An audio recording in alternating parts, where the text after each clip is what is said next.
अच्छा, एक बात बताइएगा कि क्या ये पैसों के बारे में हमें किसी ने स्कूल में बताया है, या फिर हमने कभी इस कॉलेज में पढ़ा है इनके बारे में, या हमारे माँ बाप ने, हमारे दोस्त रिश्तेदारों ने कुछ भी हमें पैसों के बारे में बताया? नहीं। हमें एक्चुअली इन पैसों के बारे में तब पता चला जब रियल में हमने ठोकरें खाई, जब हमने तरह तरह के स्ट्रगल किए, तब हमें पता चला कि ये पैसों की वैल्यू क्या होती है।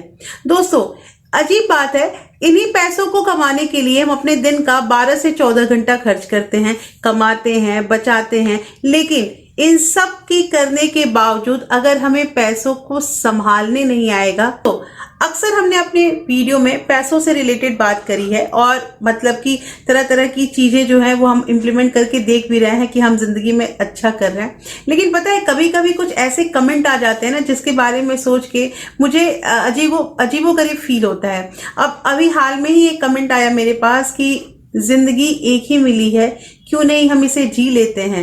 इतना अगर पैसे के पीछे जाएंगे तो अपनी जिंदगी कब जिएंगे। बात बिल्कुल सही है, लेकिन अगर हमें जिंदगी जीनी है और अच्छे से जीनी है और हमारे पास पैसे ही नहीं रहेंगे तो हम कैसे, हमेशा क्या जिंदगी भर हम पैसे मांग मांग के किसी के सामने गिड़गिड़ा के अपनी जिंदगी जिएंगे? थोड़ा सा इसमें मतलब कंपेयर कीजिएगा कि मुझे तो ये बात जो है, उनकी बात बहुत अच्छी लगी कि हमें जिंदगी में एंजॉय करना है, लेकिन मुझे जहां तक लगता है कि लाइफ में, जिंदगी में हर काम को करने के लिए ना पैसे की जरूरत होती है। तो पैसे की अहमियत ही अलग है, और अगर हम ये पैसे बचा लेते हैं, पैसे हमारे पास हो जाते हैं, फिर हम एंजॉय करेंगे तो क्या तकलीफ होगी। तो दोस्तों, आज की वीडियो जो है ना, इस वीडियो में हम बात करेंगे कि आखिर ऐसी कौन सी गलतियां हम कर रहे हैं, या कौन सी जो मतलब एक तरीका होता है जो हमें नहीं पता है और हमारे पैसे नहीं बच पा रहे। क्योंकि पता है, बहुत लोगों के पास ये चीज आता है ना कि पैसे तो हम कमा रहे हैं, पैसे हमारे पास आ भी रहे, लेकिन पैसे बच क्यों नहीं रहे हैं। तो उसी कारण को तो जानना पड़ेगा ना। तो दोस्तों, आपको इस वीडियो में अंत तक बने रहना पड़ेगा, क्योंकि मैं इस वीडियो में आपको 5 ऐसे तरीके बताऊंगी जिनसे ये पता चलेगा कि आखिर क्या कारण है जो पैसे हमारे हाथों में नहीं टिकते हैं। दोस्तों, वीडियो पसंद आए तो एक लाइक जरूर कर दीजिएगा। तो चलिए स्टार्ट करते हैं वीडियो को। सबसे पहली चीज यहाँ पे आती है, कभी हिसाब किया है अपना कि आप कहाँ चल रहे हैं? आपने कितने पैसे खर्च किए आज पूरे दिन में, कहाँ कितना पैसा खर्च किया, ये कहीं लिख के रखा है आपने? नहीं, हमारे दिमाग में रहता है कि आज हमने इतना इतना खर्च किया और हमें रोज का याद रहता है। ये बहुत लोगों का जवाब आ सकता है। दोस्तों देखिए, दिमाग छोटा सा है, अगर इस छोटे से दिमाग में हम ये सब भी छोटी छोटी बातें जो है ना, नाना इसे छोटी बातें नहीं कहेंगे, क्योंकि यही पैसे के लिए तो हम दिन रात स्ट्रगल कर रहे हैं, दिन रात कमाने के लिए जद्दोजहद में लगे हुए हैं, तो इसे छोटा कैसे कह सकते हैं। तो अगर हम अपने एक्सपेंसेस को नहीं जानेंगे कि आखिर हमारे पैसे कहाँ खर्च हो रहे हैं, तो हम पैसे बचाएंगे कैसे। देखिए, एक टाइम ऐसा था ना कि जब मैं सिंपल चीज बता दूं कि एक समोसा या चाय का भी खर्च होता था ना, तो मैं लिख के रखती थी कि आज पूरे दिन में हमने ये खर्च किया। और पता है ये लिखने की आदत कैसे बनी? जैसे हम लोग का ग्रुप था ना 4-5 लोगों का, तो जैसे हम लोग क्या करते थे कि अगर पेमेंट करना होता है तो कोई एक बंदा कर देता था, तो कोई एक बंदा कर दे और दूसरा फिर मतलब ऐसे ही करके पर डे वही बंदा करे, या हर 2 दिन 3 दिन पे, तो एक के ऊपर भार आ जाएगा। तो इसके लिए हम लोगों ने एक मतलब सॉल्यूशन निकाला कि इसे लिख के रखना है कि कौन अपने हिस्से का कितना खर्च कर रहा है, और उसके अकॉर्डिंग हम लोग क्या करते थे कि 4-5 दिनों का मिला के, और हम लोग जो 4-5 लोग थे उसमें डिस्ट्रीब्यूट हो जाता था कि इतना इतना पैसा सबका बना। ऐसे करने से पता है क्या हुआ? एक चीज तो बहुत अच्छी हुई कि एक हमारी हैबिट जो है वो डेवलप हो गई, और दूसरी चीज ये हुई दोस्तों कि किसी के ऊपर भी किसी भी तरह का भार नहीं आया। हमें भी रिग्रेट नहीं फील होता था कि अरे हमने उसका खा लिया, उसका पी लिया और हमारा पैसा रह गया, और जो देता था उसे भी ये फील नहीं होता था कि हमारे पैसे ज्यादा खर्च हो गए। इसलिए इस चीज को आजमाइए और अभी ही ट्रैक योर एक्सपेंसेस। आप कितना खर्च कर रहे हैं पहले वो पता लगाइए और उसके लिए कहीं नोट डाउन कीजिए। दूसरी चीज यहाँ पे आती है ना दोस्तों कि देखिए, ये भी बात जो है ना, ये मैं अपने बारे में ही बता रही हूँ कि पता है मतलब कुछ लोगों से अगर हम लोग बात करते हैं, आजकल का जमाना चेंज हो गया, आजकल हम लोग खुलकर बात करते हैं पैसों के बारे में, तभी तो आप लोग इस वीडियो पे हैं। तो दोस्तों क्या है कि बहुत लोग ऐसा कहते हैं कि हमारी तनख्वाह बहुत कम है, तो पैसे तो घर तो चलते नहीं है, पैसे कहाँ से बचाएं।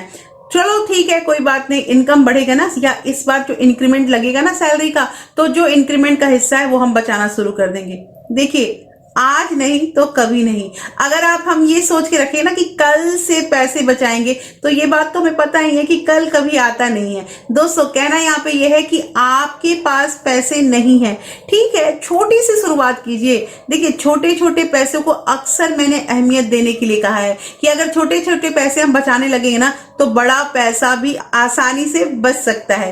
तो कहना यहाँ पे ये है दोस्तों कि छोटे पैसे को बचाने की कोशिश कीजिए। और दूसरा एक चीज की, जैसे कि ये जो आदत है ना, मैंने जो पहले पॉइंट में कहा कि आदत डेवलप हमें ही करनी पड़ेगी, तो ये कल कभी नहीं आता है। और जब सैलरी बढ़ेगी तब बचाएंगे, या जब हमारे खर्चे कम हो जाएंगे, खर्चे कभी कम नहीं होंगे। सैलरी बढ़ेगी अच्छी बात है, नहीं बढ़ेगी फिर भी अपनी सैलरी का कम से कम 10 रुपया कमाते हैं तो ज्यादा नहीं तो 2 रुपए तो बचाइए, बचाना जरूरी है। तीसरी चीज यहाँ पे ये आती है ना दोस्तों कि बहुत लोग जो ये इंश्योरेंस वगैरह कराते हैं ना, जैसे कि इस इंश्योरेंस में कोई भी ऐसा प्लान होता है कि हम जैसे 1,000 रुपए या 5,000 रुपए या साल का 30,000, 35,000, 1,00,000 रुपए जमा कर रहे हैं और हमें 15 साल 16 साल के बाद इतने इतने पैसे मिलेंगे। देखिए सबसे पहली चीज है ना कि इंश्योरेंस को कभी भी आप इन्वेस्टमेंट नहीं समझिए।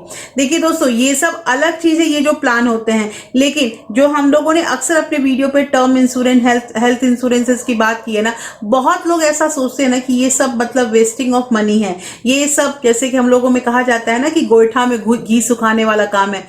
ऐसा नहीं है।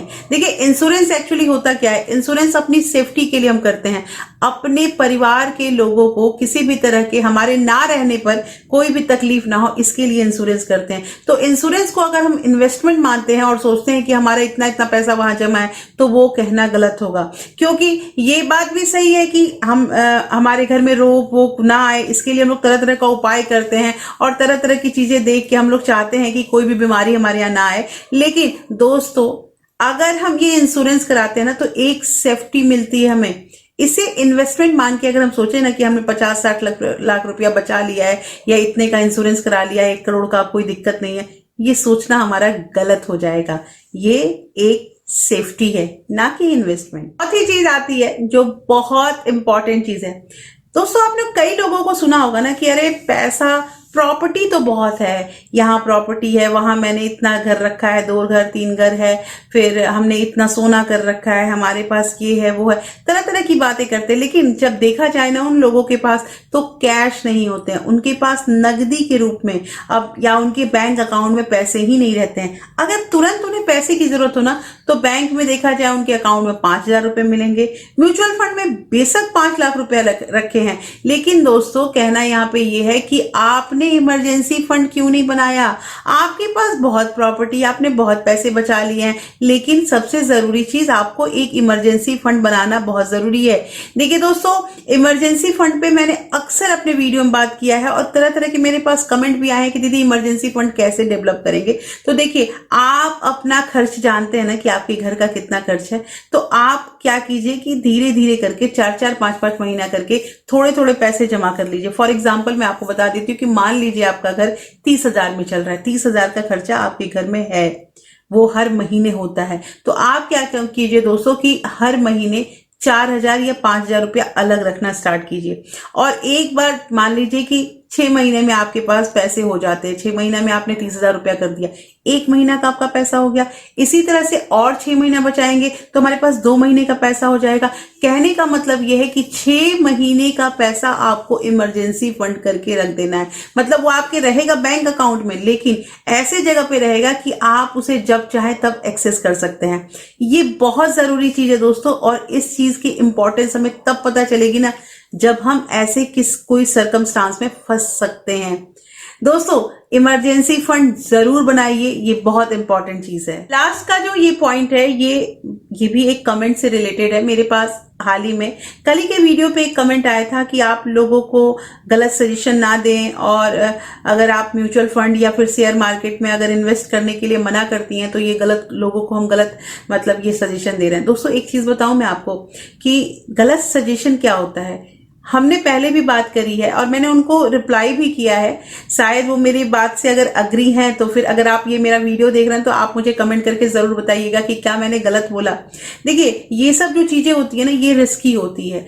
ये रिस्की इसलिए है क्योंकि अभी देखा जाए तो 6 महीने से ना जो मार्केट का सिचुएशन चल रहा है ना, इतना फ्लक्चुएशन चल रहा है कि मार्केट गिरता ही गिरता जा रहा है। एक बात समझिए कि 100 रुपए का हमारे पास कोई शेयर है और अगर अचानक 100 रुपए का शेयर जो है वो 50 रुपए में आ जाता है तो 50% कम हुआ। लेकिन अब उसे 100 रुपए तक जाने में उसे 100% बनना पड़ेगा ना, जिसमें बहुत टाइम लगता है। हाँ, मिरेकल कभी कभी हो भी जाता है, लेकिन मोस्टली ऐसा होता है ना कि हम लोगों को इस चीज में लॉस ही होता है। और मैंने बस इसलिए ये सजेशन दिया है ना कि वो अलग चीज है कि इसमें हम इतना % कमा सकते हैं, लेकिन ये तो एक तरह का मतलब कि हम अनुमान लगा रहे हैं, ये प्रोबेबिलिटी है, हो सकता भी है, नहीं भी हो सकता है। लेकिन दोस्तों, जहां तक मुझे लगता है कि मेरे व्यूअर जो है ना वो बहुत मेहनत से, कड़ी मेहनत से अपने पैसे कमा रहे हैं और पैसे बचा रहे हैं। जैसा मैं कर रही हूँ वैसा ही मेरे व्यूअर भी कर रहे हैं, आई नो दैट। तो इसलिए मैंने बोला कि आप रिस्की काम ना करें और जहां भी अपने पैसे रखें वहां सेफ रखें।